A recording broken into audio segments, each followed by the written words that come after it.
Ladies and gentlemen, boys and girls, it is Avery LR32 here with the brand new Yu-Gi-Oh! Game mode. Woo! Introducing Genesys. That's probably not how they say it in Japanese, but you spelled Genesis wrong.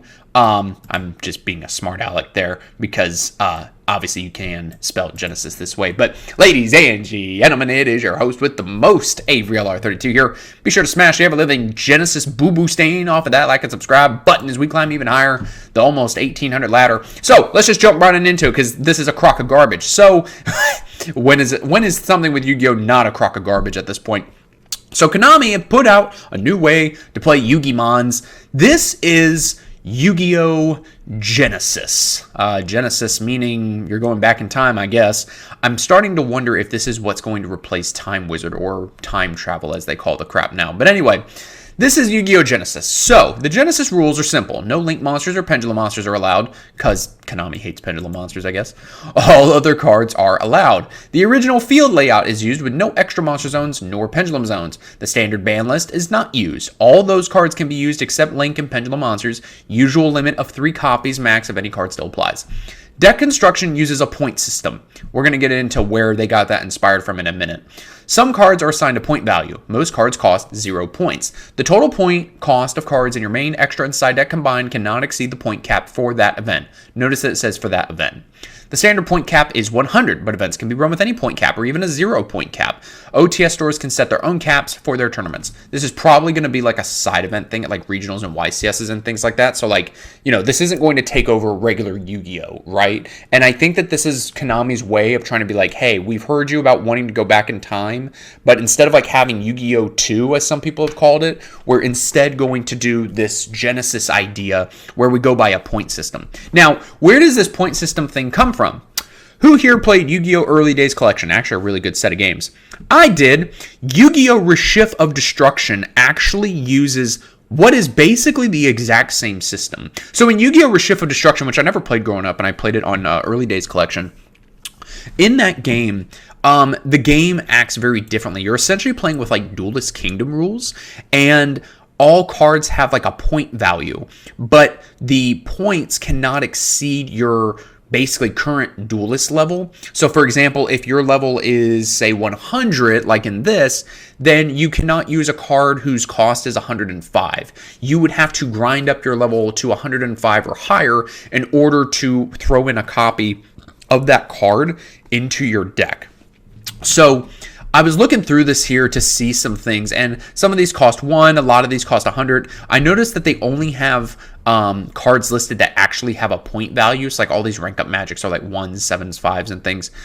Anything that has a value of 0 is not listed.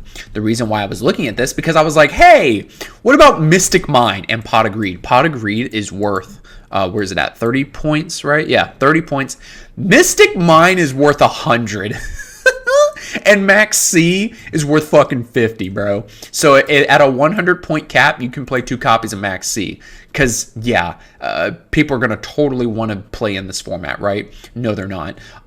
The K9 cards, 5, 20, 20, Junk Speeders, 100, Jowgens, 100. It's almost like all the banned cards are worth 100 besides Pot of Greed. Lightning Storm is worth 40. But then where the fuck is Mystic Mine? Mistake's actually 100. That's hilarious because that's technically a Floodgate.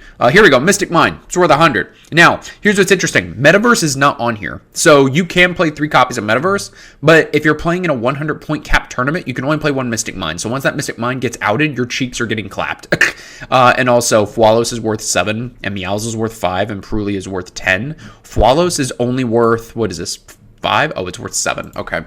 So I'm not going to waste your time looking at all these cards. I do think it's kind of funny that Pot of Greed is worth 30. So you can play 3 copies and you're at 90 points, but then you have to play, you know, another 10 points worth and everything else has to be 0. In fact, is Exodia on here? I didn't look for Exodia earlier. Delinquent Duo is worth 100. Bro, all the banned cards are worth 100. We're going to talk about that too in a second. Shifter's worth 5. That's hilarious. Barrier is 100. Let's see. Is Exodia on here? Exodia is not on here. So Final Countdown is worth 100. Bro, they hate anything that's like a stall card. They just put it 100. They're like, no, eat our ass. You're only playing 1. Valor's worth 7. Like, bro, it's so obvious how they lean with this thing. Yeah, Exodia is not on here, so it's worth 0 points. So you could play, I guess, an Exodia deck with a bunch of draw cards and, you know, crap your pants when you get hit by a drone lockbird. Confiscation's worth 100.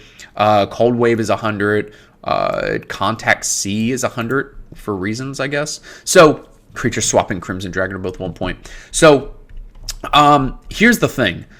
This point system thing is really stupid, and you can actually tell like what cards are banned in the real game and which ones aren't, because like even Abyss Dweller is worth 100 points. But it makes me wonder if they use a point system like this to justify like banning stuff. Obviously they look at the format as a whole, but it's like, what if they put Pot of Greed at 30 points worth because they're like, hey, this card's not as good as something like Abyss Dweller in the modern game, which is a 100 point cap card.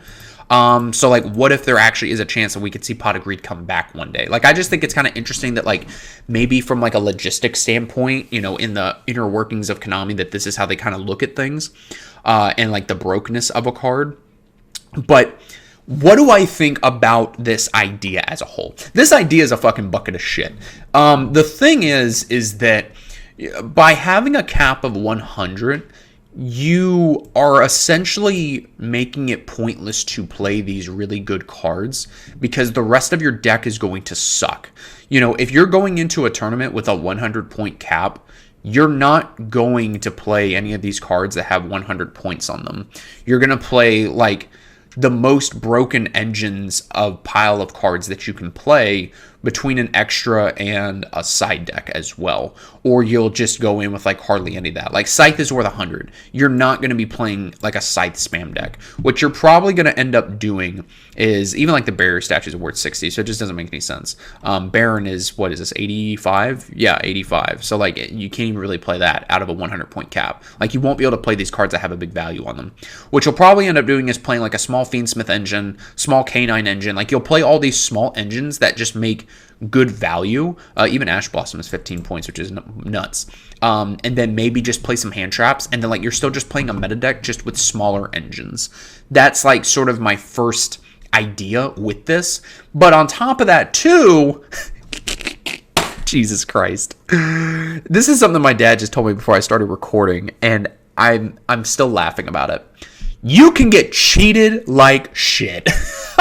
So imagine that you go to locals and you go to play this stupid fucking format, and they're like, hey guys, it's a 100 point cap. Oh, you can actually change the order. I didn't realize that. You can even change the points, so that's cool.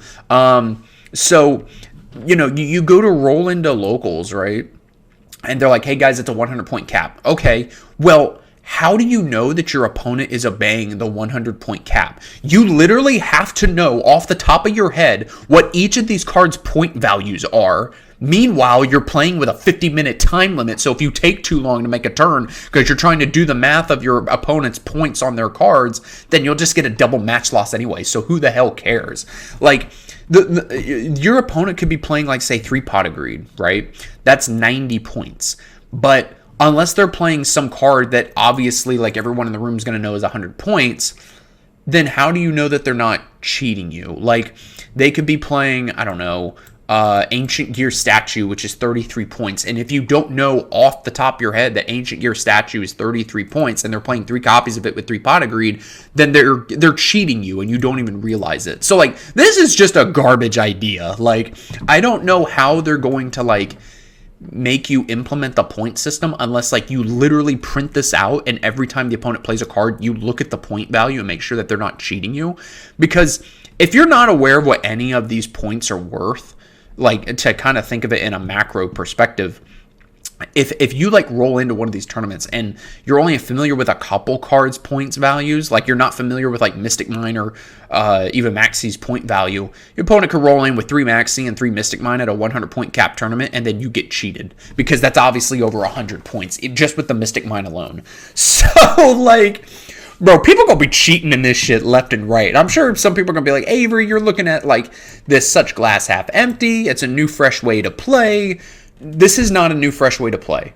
The new, fresh way to play Yu-Gi-Oh, the way that Yu-Gi-Oh, that most people want to play Yu-Gi-Oh, I'm sorry, that look at the game nowadays want to play retro formats, and Konami's like, no, screw you. Time Wizard is gone. Play with the current stuff. You can still play your retro cards, but now there's a point value associated to it. So you can either play that and then lose in the 50-minute time with a double match loss because you're having to look up fucking points on our website, or you can go play something else. This is terribly executed. And the fact that Konami has wasted their time doing this, when even they could have just brought Rush Duel over to the TCG, because I know a lot of people who want Rush Duels here in the TCG. It would be easy to replace Speed Duels with it, but Konami probably doesn't want to try a whole different way to play like Rush Duel because they saw how Speed Duel crapped all over the floor, and then they crapped all over the floor when they lost money. So they're like, let's just implement the card pool of today's game with a point system like we're in Rashif of Destruction Land and have people play that shit. This is an awful idea. Most cards cost 0 points and there's no link or pendulums. Like, you're making a retro format with extra steps. That's all it is. And if there's no extra monster zones or anything, then it's like, okay, well, then decks just possibly become more broken. Or with all of these broken non-banned cards, like, can't you just play like some sort of broken FTK that's a low point cost? Like, this is just a horrible design. You know, Yu-Gi-Oh! Has been around for over 25 years. There are cards inherently that have bad design.